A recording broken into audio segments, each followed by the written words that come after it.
Harvest Harmonics, and welcome to another edition of The Profitable Farmer.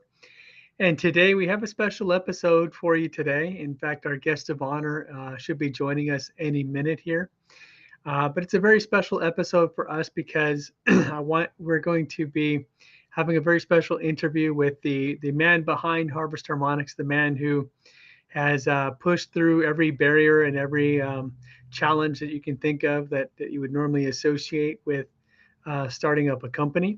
Mr. Francesco Arlia, he should be joining us soon. In fact, he's actually on a meeting now with some very high level university professionals to help them get started with doing another trial. But while he's doing that, while he's joining us, I wanted just to walk you through a little bit about some of the history of Harvest Harmonics. And of course, he can join us and explain a little bit more. But Harvest Harmonics really was founded 8 years ago in a very interesting situation.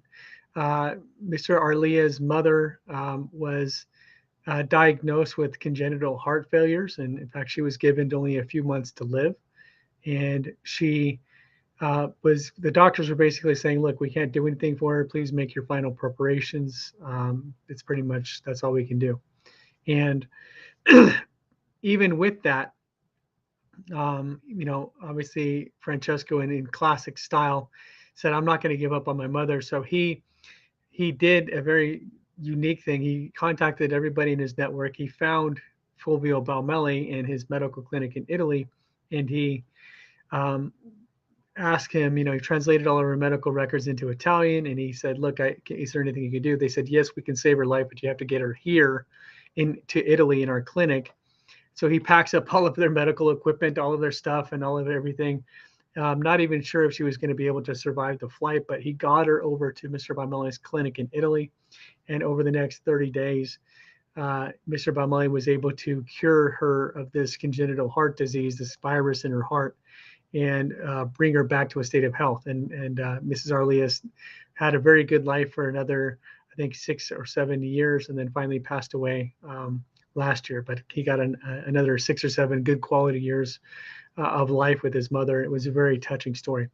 While he was doing that with Mr. Balmelli, he found out that Mr. Balmelli had also developed an agricultural product, a product that could help improve plant health and really improve nutrient density in plants. And so he got really excited, and I'm hoping he'll join us soon so he can kind of share that excitement with you. Because it was pretty amazing that he already had this idea that he wanted to do something to help improve the quality of food that we all have to eat. And then he found Mr. Balmelli completely by circumstance and found the technology that was going to help him do that. Now, one of the other things that I'll mention here in preamble while we're waiting for Frank here is I wanted just to kind of touch on the fact that a lot of people kind of assume that businesses just happen. Like guys like Elon Musk or Bill Gates or Donald Trump are these very highly successful guys. They just sort of are always successful. They're just instantly successful.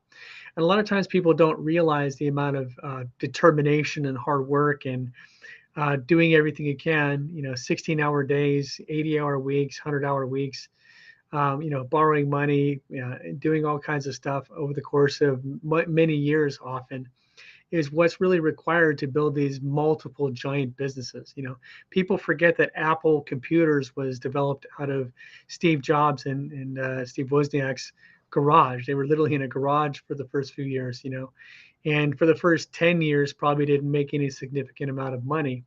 And of course, now 40 or 50 years later, we have Apple being one of the largest companies in the world. Amazon, another example.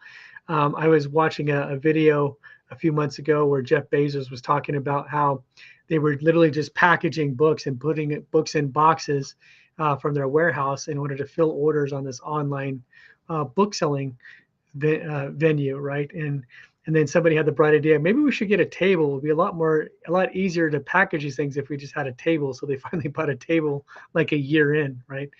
And of course, we all know what happened to Amazon. It's now one of the largest companies in the world. And of course, we look at Harvest Harmonics, and it's very easy at the very outset, the very beginning of this journey, to look at this and go, oh, these guys They have X number of employees. They have, X number of countries. They have X number of farmers using this. And it may not seem like a lot in the beginning, but like every other company, every other startup, you have a lot of hard work and energy and effort that goes into it. And if you have a good product and you have a good service and you have a good team of people, and we've gotten there. We have a great team of people here, not just here in the office, but around the world. We have a great team of representatives in over 30 countries right now. We have a great team of researchers and university professionals that are working with us to test this technology and prove that this technology works. We have a great team of support staff, both here in South America. Shout out to my ladies in South America. You guys are doing an amazing job. Everybody here in the office at Clearwater and around the country in the United States. We have a really great team, of course, and our commitment to service and helping farmers and really being there and really taking the time and energy to make sure people are getting results. That was something that we had to learn the hard way. Is it's not just a matter of selling a great product and letting it go. We knew we had to follow up with the farmers and make sure that they're installing things right, make sure that they're doing things right, that they're measuring, that they're looking, all these different things, all this service that goes into, helping our farmers has been a huge learning curve for us, but it's been great to see all the positive benefits. And of course, collecting all those results and putting them into case studies, as you've seen in our presentations, and doing all the hard work that's really required to make sure that we're not just delivering a great product, but that we have a product that is actually achieving the results that we promise. And of course, the technology itself. This technology, if you haven't seen this, the crop booster technology is game changing. It's revolutionary, right? And it's revolutionary not because we're forcing people to change or do things a different way. It's revolutionary because there hasn't been an invention since probably the invention of fertilizers back in the Green Revolution in the 50s and 60s. There really hasn't been any input or any invention that has dramatically shifted the game and improved efficiency the way the crop booster is doing. A lot of times people they struggle to understand some of the concepts behind the technology, but the simplicity of this is our technology really is a matter of making everything that you're already doing on your farm more efficient. And by making things more efficient and easier, it's just going to be a game changer in terms of how you look at farming and the way farmers are going to be approaching farming and yields and quality in the next 5 to 10 years using the crop booster technology is going to resemble what the difference between maybe an Amish farmer back in the 60s, and the farmers that are using chemicals and using these inputs, these high-powered inputs to increase their yield. It's going to be a night and day difference, and there's not going to be very many farmers that are going to be maintaining the old chemical style and GMOs and these types of things because they're just not going to be competitive. They're not going to be able to grow enough, fast enough, efficient enough, and cost effective enough without the crop booster technology to compete with all the farmers that are using it. And we're already seeing the first early adopters that are using this technology are already getting massive increases, not just in yield, but in insect resistance and in fungal resistance and fertilizer reduction and water reduction and these types of things. And we're really at that phase now where the more people that find out about this and the more people that really understand how this works and how much of an improvement this technology can provide for them, the faster this whole snowball runs downhill and everybody starts using it. So the one other thing I wanted just to mention, guys, and I know Frank will probably touch on this as he gets here, but we have a very special program for our large farmers, and this is called our data evaluation program. And we really want to invite people, unlike a lot of companies that just want you to take their word for it, that their technology or their product is great. We want people to test this technology. We want people to see the results and really measure everything. It's so important for us to have the data behind something, mainly because what we've seen in the past is when we increase yield by 20%, 30%, 70%, 120%, when we make these huge leaps and bounds in terms of yield and quality, a lot of times farmers they can't wrap their head around how it's such a huge difference, and all they did was install a device on their irrigation system. So because of that, what we really wanted to do and we've decided to do is when we're working with large farmers, especially large farming operations that have their own research team, we have a special data evaluation program. Now, this program is essentially a very detailed study of our technology, and we use a comparison field and a test field where we have our technology installed against what you're currently doing on your current operational standards. And we run detailed measurements from soil tests to leaf tests to yield tests to fungal and insect analysis, soil health over time, nutrient density in the fruit, shelf life. We really go into these in-depth trials with these large farming operations to show all these different data points and show you how we got there. I think it's one thing to sort of prove that you can increase yield by 30%. It's another thing entirely to say, hey, we can increase your yield by 30%. And now by measuring all these different little data points along the way, you're going to see exactly how we got there. You're going to see all the other improvements that went into that final yield total. And then you're going to understand why you got that 30% or 40% increase in yield. It's going to make a lot more sense to you. And so we developed that program specifically for large growers. And of course, we're running our 1,000 university trial program with our universities as well. So that's another option for you as well. So having said all of that, we want to invite our large growers. And by large growers, I mean guys with 500 hectares or 1,000 acres or more, guys with their own science team, guys who are already running trials on a variety of different things. Look, if you have tried a lot of things and you're trialing a lot of things and you're looking for incremental improvements, I would say stay with the fertilizers, stay with everything you're already doing. I'm sure you can find things that will make your farming operation a little bit better.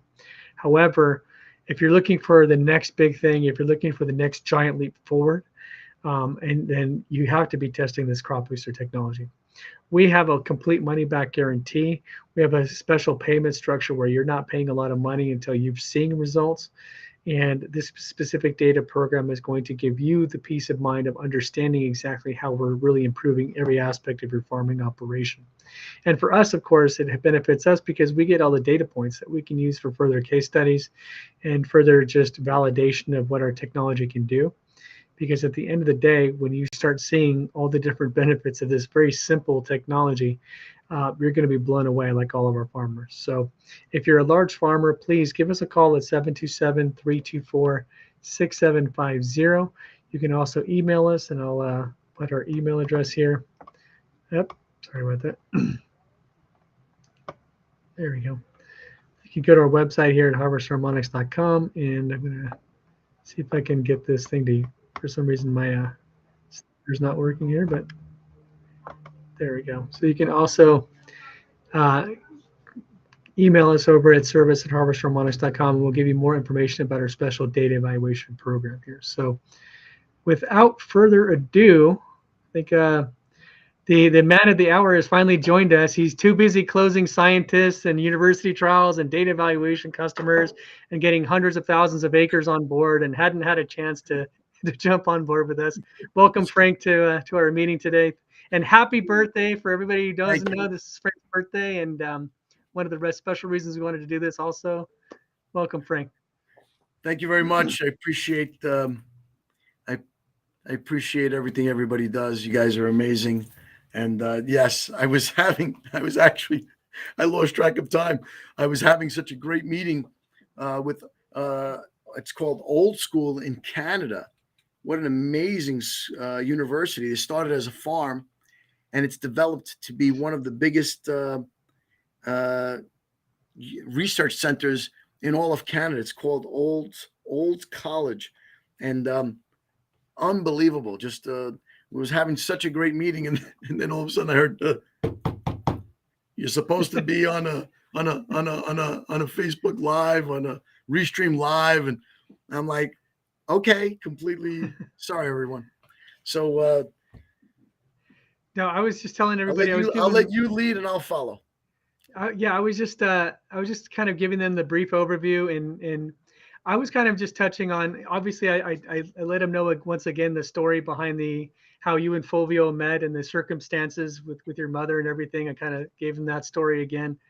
And I also kind of touched on the fact that a lot of people sort of just assume that big companies like, Tesla and Amazon and these big companies with these billionaires and stuff, that these things just sort of spring and happen instantly, that people forget all the hard work and the time and the energy. And I was kind of explaining a lot of the hard work and and effort and energy and everything else that you put into this company to get it to this point where we're now really launching this to the world and presenting this to the world, and kind of giving in the overview. But what I'd honestly like you to talk a little bit about, because I get to experience this People every don't day. know that Elon Musk almost went bankrupt 3 times, Yeah.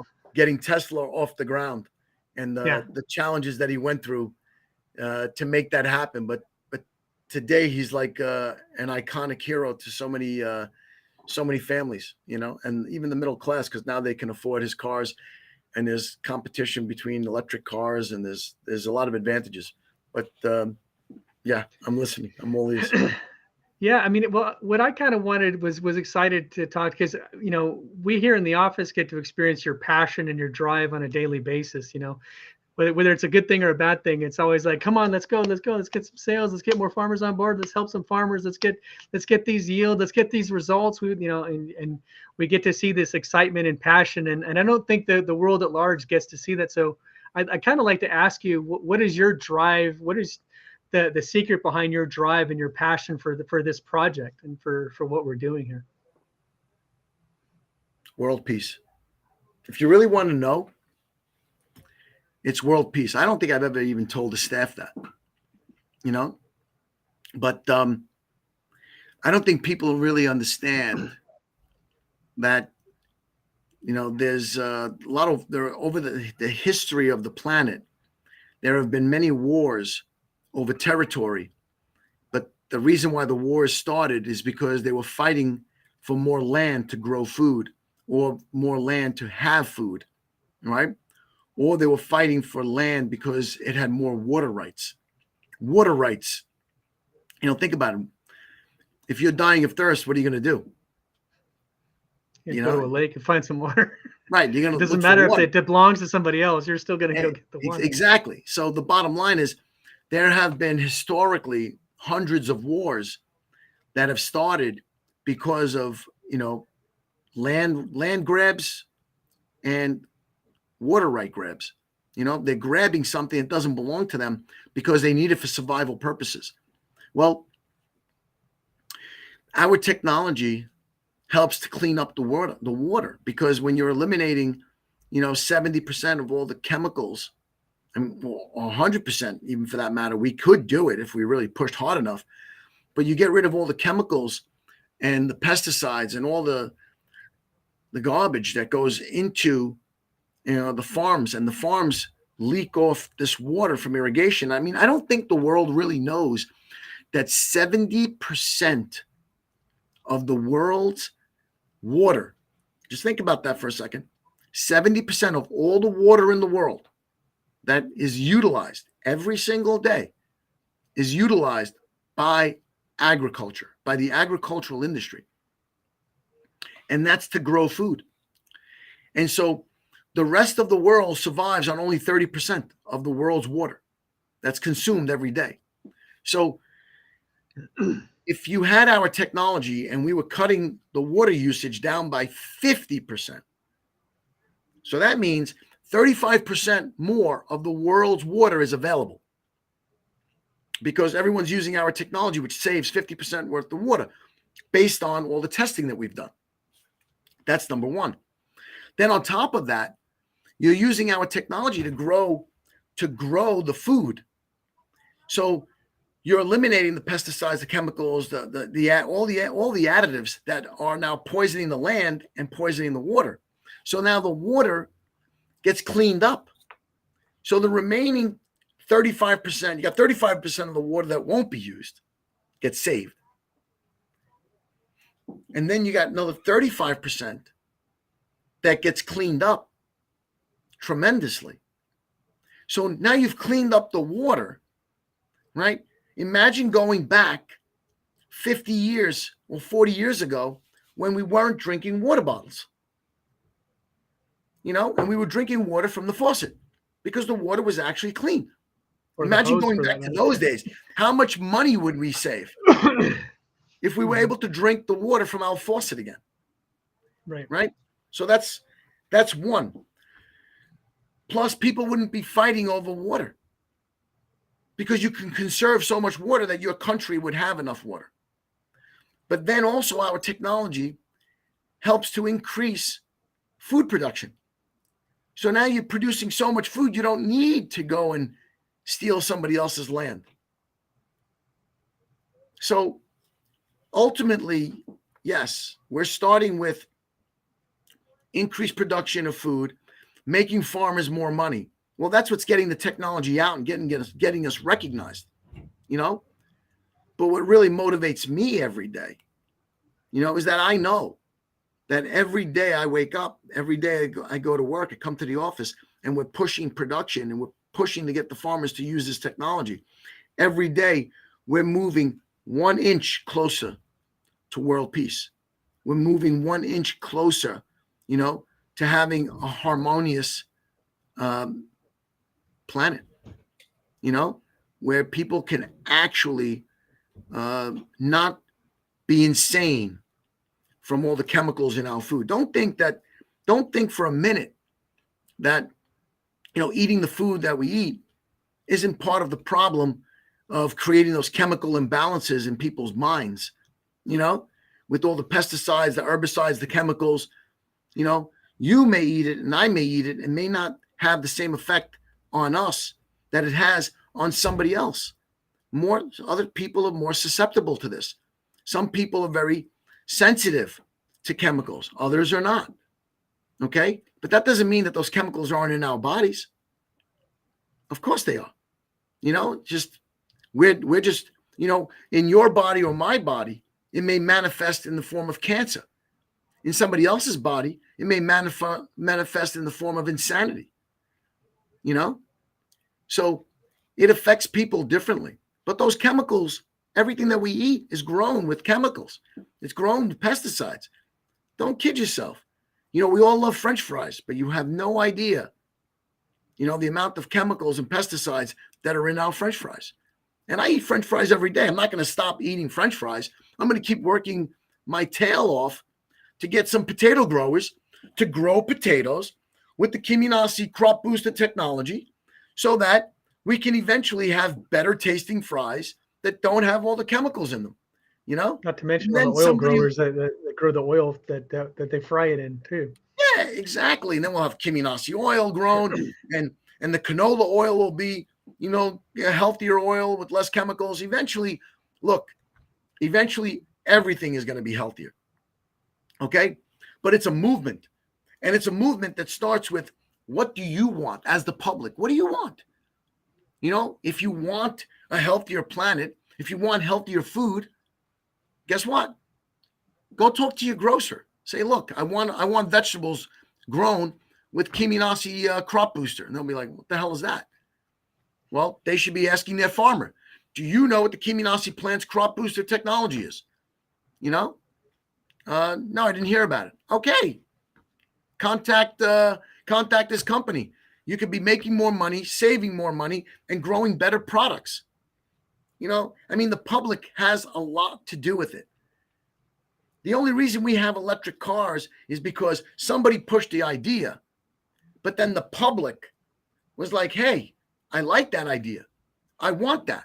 I want an electric car. I'm sick and tired of paying for gas. Right? The electric car has been around for over 100 years. Henry Ford built an electric car. It just never got off the ground because, there was the motor car was a lot easier. They already had the equipment, the system for building it was there, but the idea was over 100 years old. Right. Elon Musk is the one who said, you know what? Right now we need to save energy. This is a good way to go. Reduced fossil fuels, cleaner energy, and he pushed it. He did a great job. I tip my hat to him. He went through hell, but I tip my hat to him. Right. So I hope that answers your question, Jim. Very well. Very well. Thank you. I'm sure you weren't even expecting that answer. No, I look at it from a different angle. I agree with you, first of all, with world peace, but I kind of look at it from the standpoint of, and I think you touched on it, the common reason why there's so much anger, right? And you look at, like, when I grew up and I was talking to, a little bit more on the liberal side of the political spectrum, and my dad was conservative. So he and I would have these arguments and conversations, but they were in depth, thoughtful, kind of cordial conversations. We never like insulted each other. We never. It was just like, okay, well, what did you about this? And we would just have these conversations, and I used to love those, even though I was on the losing end most of the time back then. But there you go. But nowadays it's like even you just watch people and they're just shouting at each other, or they're on social media, they're just yelling at each other, and it's there's so much insanity out there in the world. And I think a lot of it has to do with the fact that they're just not eating nutritious food or drinking nutritious water, which was my main reason for getting involved 6 years ago with this company. Is I realized that, look, the way the world is going, it's going away from health. It's going away from actually treating the cause of these things, and it's going into just always arguing over the something on the top when there's a lot of stuff underneath that's really giving rise to these things.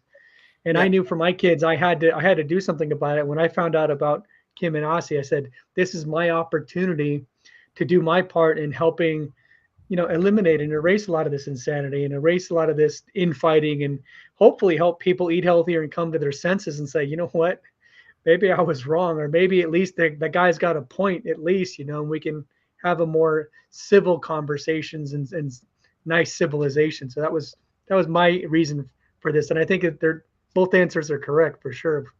I definitely agree. People need to eat healthier, drink healthier, and probably staying away from alcohol would be a benefit also. But that's a conversation for another day, you Yeah. know. Um, but yeah, that is overall the push and drive. For me, it's healthier, happier people. Okay, making our farmers who are, they're the ones who feed us every day. So making these guys, more profitable. Having them live better lives. I mean, they've been through a lot of these guys have been through hell and back. You know, Mhm. and by all means, it may not seem like a reality, but I guarantee you there will be peace on earth. We will bring world peace, and it'll start. You know, actually save this recording. Because it's going to happen, and it's going to happen in the next 5-6 years. I guarantee it. Because just the fact that people are eating healthier and they have better water and they have better food, there's going to be less reason to fight. There's no reason. There's no reason for it. People will be more self-sufficient. So Right. cool. I'm ready for my next question. What do you want to ask me on this incredible November 15th, 2022? My real question, and there was some other questions, but my real question really has to do with, again, I kind of laid out the history and some of the trials and tribulations, if you will. And obviously, hearing about your passion and getting people to understand, that some things are worth confronting and some things are worth pushing through and some things are worth doing everything you can do, right? I kind of we're at that point right now where we really are breaking through. We're finally, like, we pushed that boulder up the mountain. The boulder's sitting on the top, and now as enough people are finding out about us and enough people are getting results already from our technology, and people are really starting to see what this technology can really do. Right. What do you feel is the next phase, as far as, let's say, people watching this are finding out about this for the first time, or maybe they've heard about it but not really done much with it? How can they really get involved, or how can they participate in this to really help this become a global movement, and not just a great idea with a lot of passion, but really something that people can get behind and put their own shoulder to the wheel to really help make that a reality? If you're talking about the public in general, you know, I basically I already answered that question, because it would be, you walk into your grocer and you say, look, do you have fruits and vegetables, grown with Kiminasi technology? You have fruits and vegetables grown with Kiminasi crop booster technology, from Harvest Harmonics. And they're like, what is that? And say, here it is. Look, this is all natural technology. You can have better fruits and vegetables. Do your farmers use this technology? We want fruits and vegetables grown with this technology. Eventually, the farmer, if the patron, the customer demands it from the grocer, the grocer is going to demand it from the distribution company. The distribution company is going to demand it from the farmer, and the farmer is going to contact us and say, "Hey, I want to start using your technology," because then once they come to our website and they see what we can do for them, it's a no-brainer. But the public has to demand what they want, Right. And of course, we can make it easier for them by coming out with an app that they can share with each other, and eventually we are going to do that. Actually, it's in process right now. It's in progress right now. But the reality is, before we all had apps to communicate, we had what's called a mouthpiece. Just open it up and talk to somebody. So that's what I would think the public should do. Just demand what you want, and you'll get it. And if you demand enough, and enough people make that demand, they will get it sooner. It's really that simple. We're doing whatever we can do on the other side. We're contacting, the Doles and the Del Montes and the San Antonios of Nicaragua, and getting all the biggest sugar producers and the biggest, watermelon producers, and we're contacting them and setting up our systems with them. And like, I'll give you an example. We already got our technology with one of the bigger growers in Peru that supplies Costco with avocados. Now, do we know if the avocados that were being delivered to Costco were actually grown with our technology? Maybe, maybe not, because that company has thousands of hectares of avocados. It's a huge farming operation, one of the biggest. That's why Costco's working with them, right? But they were only doing a trial with us, on whatever it was, 10 hectares. Now when they get to the point where they see, wow, this is amazing, we want to do the whole 1,000 hectares, right? Now we know that, Costco is using or delivering our avocados, right? But the way people are actually going to know is because eventually we're going to have our own little sticker that's like a QR code that's going to tell you the public, and the public should demand this. That QR code is going to be the shape of a K, and it's going to show you and tell you, when it was grown, when it was picked. It should even tell you the nutrient density of the general nutrient density of those avocados. Okay. And now you have a whole history of the farm where it came from.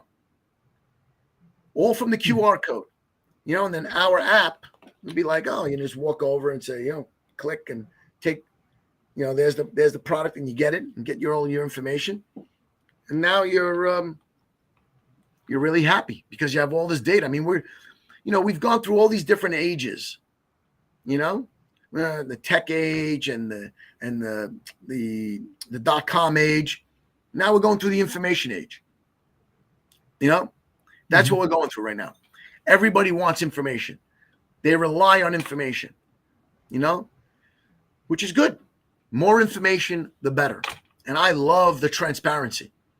So we're going to be providing that also, all in due time.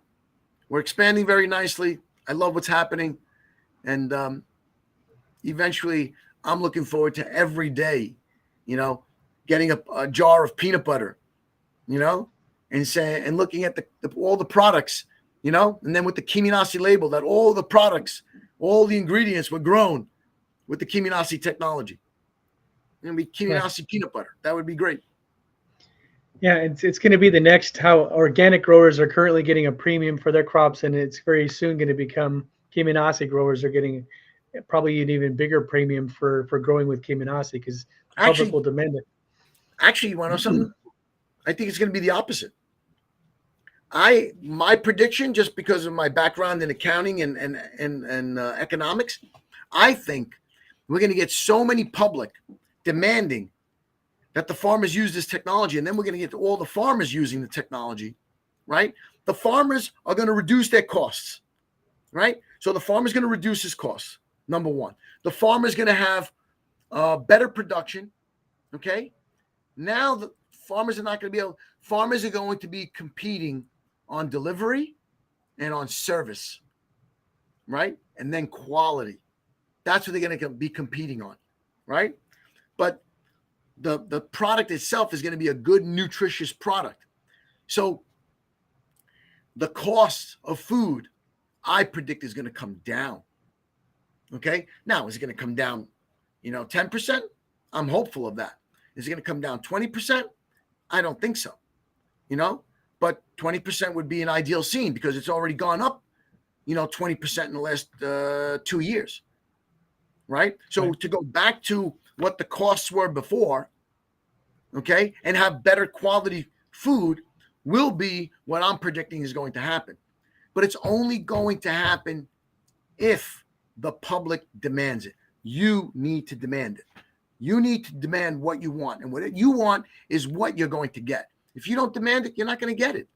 It's that simple.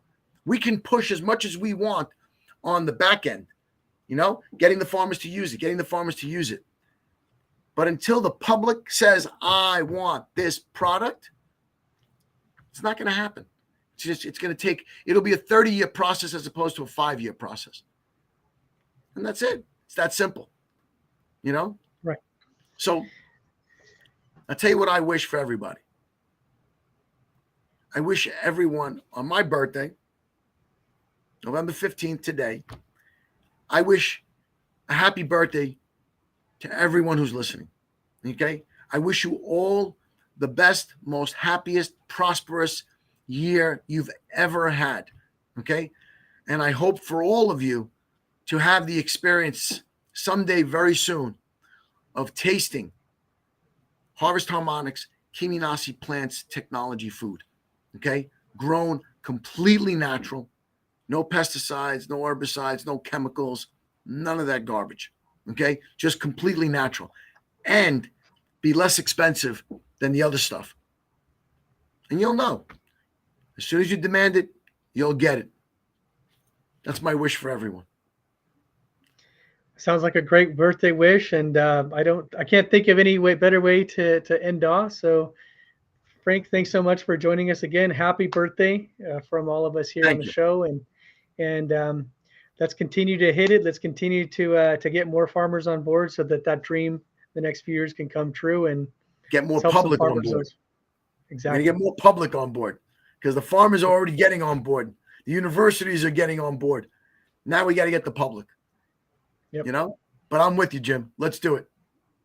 Sounds great. Well, thank you so much for joining us today. Have a happy birthday. And for everybody else out there. You know what? I got something I want to share with everyone. I just realized. I would like to know, what? I'm going to do a little survey.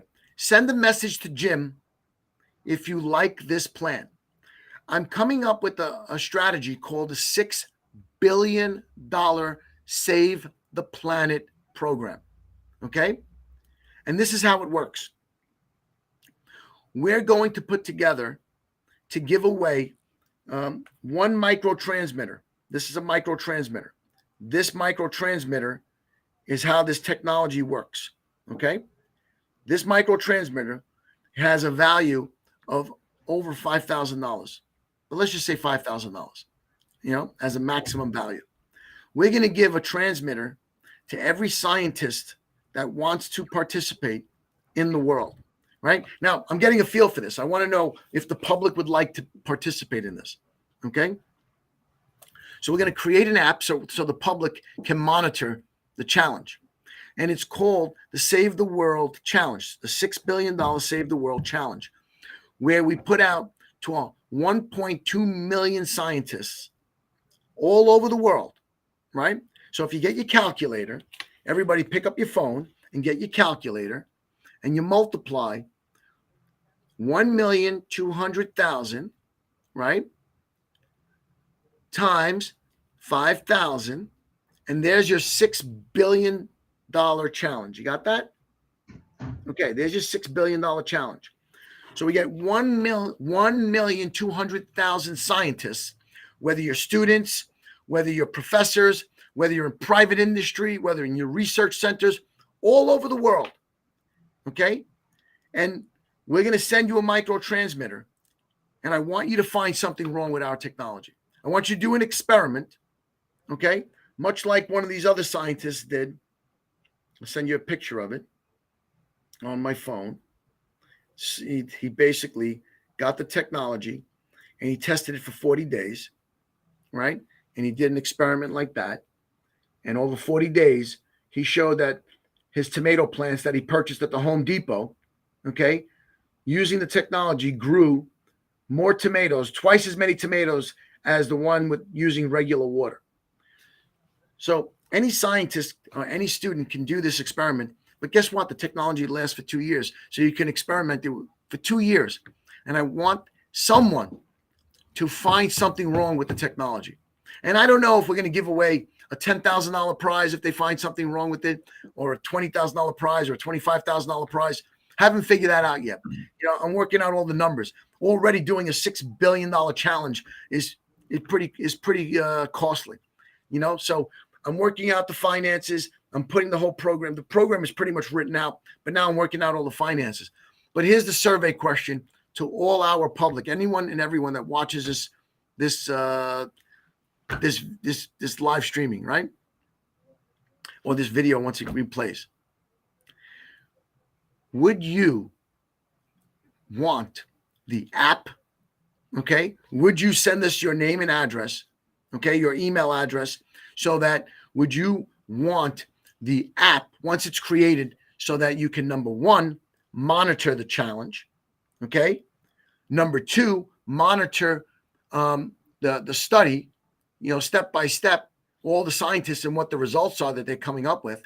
And number three, that same app would be an app that then you would be able to use, in the future to go into a grocery store, and, look for the QR code with the food grown with our technology, and then, get all that information. So, hey, this thing actually launched from that challenge. Because I tell you one thing, this is the challenge that's going to wake up the public. It's this challenge that's actually going to wake up the public. Because now you're going to have, who else in the world ever challenged 1,200,000 scientists, okay, to vet them and see if their technology has any flaws? I don't think anyone else has been crazy enough to do such a challenge, But I came up with this idea, and I'm working out the finances to make it work because, let's be real. I don't have $6 billion in my back pocket to make this whole thing work, But I will figure that out, and I'm working on it. But as soon as I figure that out, and I tell you, before Christmas this year, we will be launching and then making another announcement and letting the public know that this challenge is being launched for 2023.